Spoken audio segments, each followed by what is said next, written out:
Assalamualaikum warahmatullahi wabarakatuh. Halo everyone, perkenalkan nama saya Dwi Indah Julianti.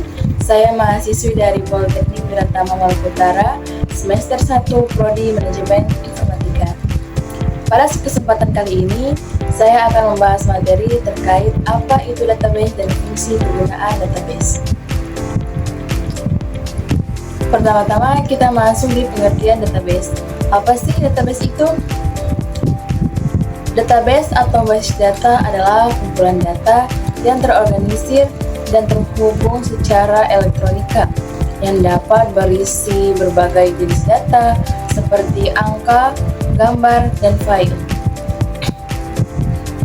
Oke, jadi di era digital ini setiap kita mengakses berbagai aplikasi secara online maupun offline, terdapat sistem proses penyimpanan data atau basis data yang biasa disebut dengan database. Istilah database berawal dari ilmu komputer, meski kemudian artinya makin luas, mencakup pula hal-hal di luar bidang elektronika. Catatan yang mirip dengan database sebenarnya sudah ada sebelum revolusi industri, yaitu dalam bentuk buku besar, kwitansi, dan kumpulan data yang berhubungan dengan bisnis.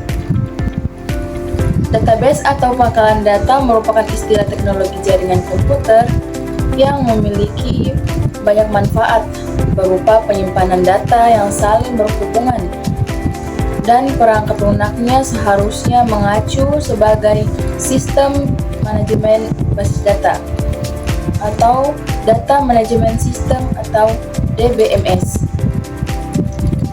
Secara umum, database berfungsi sebagai wadah tempat informasi dan data disimpan pada suatu program.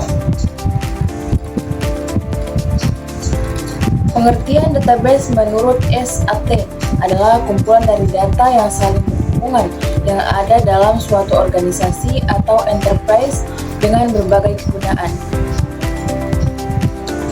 Sementara, menurut seorang ahli lain bernama Julianto, database adalah kumpulan informasi dan data yang saling berhubungan satu sama lain, di mana data disimpan dalam bentuk repositori di luar komputer dan dibutuhkan perangkat lunak untuk mengelolanya. Setelah memahami pengertian dari database, kita juga perlu mengetahui fungsi dari database tersebut. Fungsi dari database terdiri dari beberapa fungsi, yaitu yang pertama, mengelompokkan data dan informasi sehingga lebih mudah dimengerti. Yang kedua, mencegah terjadinya duplikat data maupun konsistensi data. Yang ketiga, mempermudah proses penyimpanan, akses pembaharuan, dan menghapus data.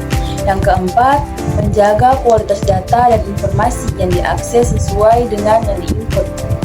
Yang kelima, membantu proses penyimpanan data yang besar. Yang keenam, membantu meningkatkan kinerja aplikasi yang membutuhkan penyimpanan data. Ada pula manfaat dari database. Berikut adalah manfaat dari database. Yang pertama, tidak ada redundansi data. Database dapat membantu meminimalkan redundansi data. Redundansi adalah munculnya banyak data dalam file yang berbeda. Yang kedua, integritas data terjaga. Database memastikan integritas data yang tinggi, di mana database akan memastikan keakuratan, aksesibilitas, konsistensi, dan kualitas tinggi pada data tersebut. Yang ketiga, menjaga independensi data. Database menjaga independensi data di mana orang lain tidak dapat mengubah data meski data bisa diakses. Keempat, kemudahan berbagi data menggunakan perangkat lunak. Database bisa digunakan untuk berbagi data atau informasi dengan sesama pengguna lainnya. Yang kelima, pemeliharaan keamanan data. Database memastikan keamanan informasi dan data, di mana kamu dapat memasukkan kode akses untuk data tertentu yang tidak dapat diakses. Keenam, kemudahan akses data. Dengan adanya database, kamu dapat mempermudah dalam mengakses dan memperoleh data karena semua data telah tertata rapi dan baik.